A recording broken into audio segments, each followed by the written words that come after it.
गेल्या अनेक वर्षांपासून प्रलंबित असलेल्या न्याय्य मागण्यांकडे शासन जाणीवपूर्वक दुर्लक्ष करत असल्याचा आरोप करत भूमी अभिलेख कर्मचारी कृती समिती महाराष्ट्र राज्याच्या वतीनं आजपासून नांदेड जिल्हाधिकारी कार्यालयासमोर तीव्र धरणे आंदोलन सुरू करण्यात आलं आहे। प्रशासनाच्या वेळकाढू धोरणामुळे कर्मचाऱ्यांमध्ये मोठा संताप असून मागण्या मान्य होईपर्यंत माघार न घेण्याचा पवित्रा समितीने घेतलाय।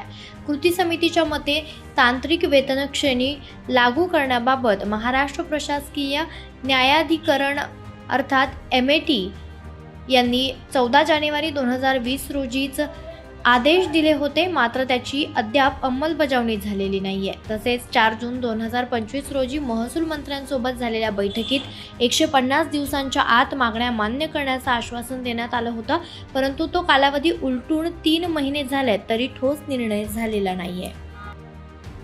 आमचं आंदोलन हे 18 फेब्रुवारी पासून चालू आहे। 18 फेब्रुवारी आज 4 फेब्रुवारी आहे। आजपर्यंत आमचं आंदोलन चालू आहे। काम बंद आंदोलन चालू आहे, सामूहिक रजा आंदोलन चालू आहे, अर्जी रजा आंदोलन चालू आहे। आमची मागणी काय माहिती आहे का? आम्हाला तांत्रिक वेतन श्रेणी मिळाली पाहिजे।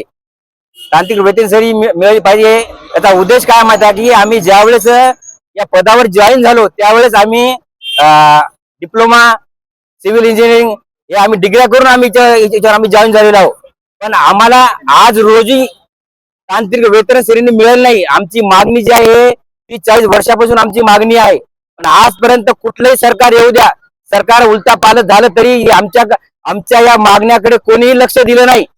म्हणून आज मी तुमच्या माध्यमातून सांगू इच्छितो, आमच्या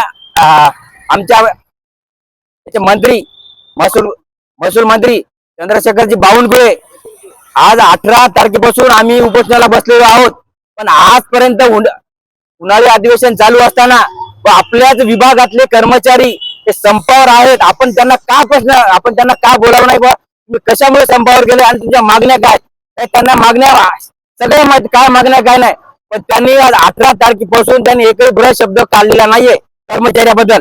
त्याच्यामुळे आमचं त्यांच्या ह्याच्यामध्ये मनामध्ये सगळ्या महाराष्ट्राच्या टोटल सगळ्या कर्मचाऱ्यांचा त्यांच्याबद्दल रोष आहे। आणि तुमच्या माध्यमातून मी एकच सांगू इच्छितो, बावनकुळे साहेबांनी काल परवा मागच्या महिन्यामध्ये एक फाईट दिलेली आहे, 3 मिनिटांमध्ये मोजणी आम्ही करून देऊ। 3 मिनिटांमध्ये मोजणी कशी होते त्यांनी एकदा आम्हाला सांगावं, म्हणजे राज्यामध्ये सुपराम मोजणीचा कार्यक्रम चालू आहे। त्यांनी आम्हाला सांगावं 3 मिनिटांमध्ये तुम्ही रोड चालू करा, मोजणी करा। कशी होती सुरू मोजणी? नाही होत। म्हणजे काहीतरी बोलायचं आणि कर्मचाऱ्याकडे दुर्लक्ष करायचं हा सरकारचा फंडा आहे। त्याच्यामुळे आमची मागणी आहे बाबा की आम्ही पुण्याला जाऊन आलो, आम्ही 27 तारखेला आमचा पुण्याला मोर्चा होता। आमचा पुण्याच्या मोर्चाची अजूनही कुठला मंत्री असो किंवा महसूल मंत्री असो यांनी कुठल्याही प्रकारे दखल घेतली नाहीये। त्यामुळे आमच्या जर मागण्या मान्य नाही झाल्या तर आमचा पुढचा अजेंडा आहे की आम्ही जाणार मुंबईला मंत्रालयात जाणार आणि त्यांच्या खुर्च्या खाली करायला लावणार, हा आमचा पहिला अजेंडा आहे।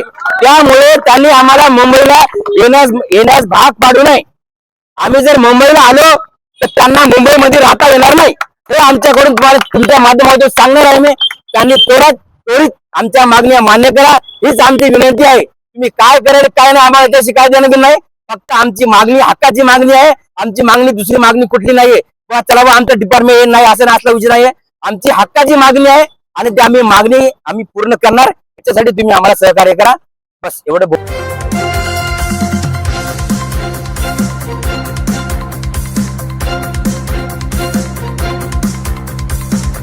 समाज साधना न्यूज, समाजहितासाठी सदैव अग्रेसर।